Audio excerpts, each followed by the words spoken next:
G'day cocktail lovers, this is called an Aston Martin, which is a classic luxury British car. It's a riff on a Rolls-Royce, which was published in the 1930 Savoy cocktail book. So it's an old style cocktail, even though it's a riff on that original 1931, which was probably around for a while before 1930, inspired by a 100-year-old cocktail, basically.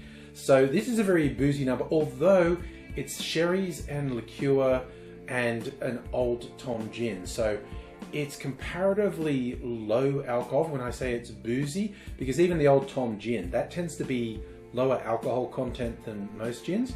Mind you, you could make this with whatever gin you like, but Old Tom gin is the recommended type. This fits broadly into the Martini Manhattan family, and that there's a spirit and aromatized or fortified wines in here. I'm going to give it a little taste to see where I think it fits on the spectrum. It's reminiscent of a Black Manhattan. The two different sorts of sherry and the Benedictine give it a sort of darker, richer flavors. It's really quite pleasant. This is the sort of drink I associate with, the end of the evening. It's a digestivo, or a what do you call it? A nightcap. Something that you can feel a little bit sophisticated as you sip after a meal at the end of the night. But I'll show you how to make it. In a mixing glass, put 3/4 of an ounce or around 22.5 mils of Old Tom gin, then 3/4 of an ounce or 22.5 mils of a dry sherry, then 3/4 of an ounce or 22.5 mils of a sweet sherry, then just half an ounce or 15 mils of Benedictine. I'm doing 1 dash of black walnut bitters, and to make the flavors pop, I'm adding 2 drops of saline solution. Add ice to the glass, stir that for 20 to 25 seconds to chill and dilute the drink. And I'm straining that into a chilled Nicanora glass, and I'm garnishing that with a maraschino cherry on a skewer.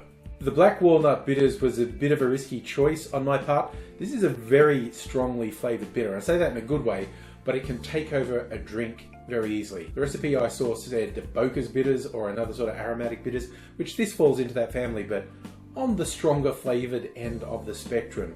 So this is one well worth having in your repertoire if you like boozy drinks like old fashions, Manhattans, etc. But you need to experiment a bit, because like I said, a little goes a long way. Often the case with bitters. It's worked really well in this one. I think this is quite a pleasant drink. Like I said, I think this makes you feel relaxed, refined, sit back in a big plush leather armchair and think about the world, and think about, maybe I should buy an Aston Martin. No wait, I don't have that much money. I'll just make the cocktail. The Aston Martin. That's a much more affordable pastime, and I hope if you try it, you enjoy it, and I hope you come back and see me again as I make more cocktails down the line, because I'm always up to something, and I'd love to have you along for the journey. But until I see you again, I'll say cheers.